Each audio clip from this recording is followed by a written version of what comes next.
Welcome back to another technical deep dive here in the debug zone. Today we're tackling a big question and breaking it down with insights from other users. Hopefully this clears up some misconceptions and helps you get the answer you need. So buckle up, stay a little curious, and let's jump right in.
And that's a wrap.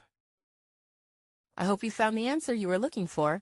If you did, take a second to hit that subscribe button. It really helps out.